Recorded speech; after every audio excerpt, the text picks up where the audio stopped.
ରାୟଗଡ଼ା ସହରର ଇନ୍ଦିରାନଗରରେ ଫୁଟିଲା ଗୁଳି, ଗନ୍ ପଏଣ୍ଟରେ ଜଣେ ଯୁବକଙ୍କୁ ହତ୍ୟା। ଏଭଳି ଏକ ଘଟଣା ଦେଖିବାକୁ ମିଳିଛି ରାୟଗଡ଼ା ସହରର ଇନ୍ଦିରାନଗର ତୃତୀୟ ଲାଇନ୍ରେ। ମିଳିଥିବା ସୂଚନା ମୁତାବକ ଶନିବାର ରାତ୍ର ପ୍ରାୟ 10:30 ସମୟରେ 2 ରାଉଣ୍ଡ ଗୁଳି ଚାଳନା ହୋଇଥିବା ସୂଚନା ମିଳିଛି।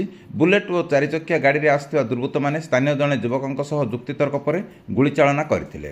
ପରେ ଉକ୍ତ ଯୁବକଙ୍କୁ ଜବରଦସ୍ତ ଗାଡ଼ିରେ ବସାଇ ଅପହରଣ କରି ନେଇଥିବା ସୂଚନା ମିଳିଛି। ଆଜି ଅର୍ଥାତ୍ ରବିବାର ସକାଳ ପ୍ରାୟ 6 ଘଟିକା ସମୟରେ ସହରର କଣ୍ଡା ତୁମିଗୁଡ଼ା ନିକଟରେ ଥିବା ନାଗାବଳୀ ନଦୀ ପଠାରେ ଯୁବକଙ୍କ ମୃତଦେହ ଉଦ୍ଧାର କରାଯାଇଛି।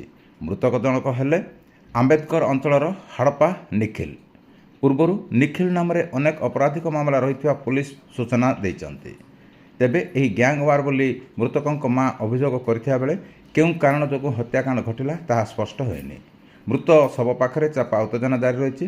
ଘଟଣାସ୍ଥଳରେ ସାଇଣ୍ଟିଫିକ୍ ଟିମ୍ ପହଞ୍ଚିବା ସହ ରାୟଗଡ଼ା ଏସ୍ପି ସ୍ୱାତି ଏସ୍ କୁମାର ଘଟଣାର ଅନୁଧ୍ୟାନ କରିଛନ୍ତି। ଅଭିଯୁକ୍ତମାନେ ବର୍ତ୍ତମାନ ଚିହ୍ନଟ ହୋଇଥିବା ବେଳେ ଅଭିଯୁକ୍ତଙ୍କୁ ଧରିବା ପାଇଁ ପୋଲିସ ପକ୍ଷରୁ 4ଟି ଟିମ୍ ଗଠନ କରାଯାଇଛି। ଖୁବ୍ ଶୀଘ୍ର ଅଭିଯୁକ୍ତଙ୍କୁ ଗିରଫ କରାଯିବ ବୋଲି ଆରକ୍ଷୀ ଅଧୀକ୍ଷକ ସୂଚନା ଦେଇଛନ୍ତି।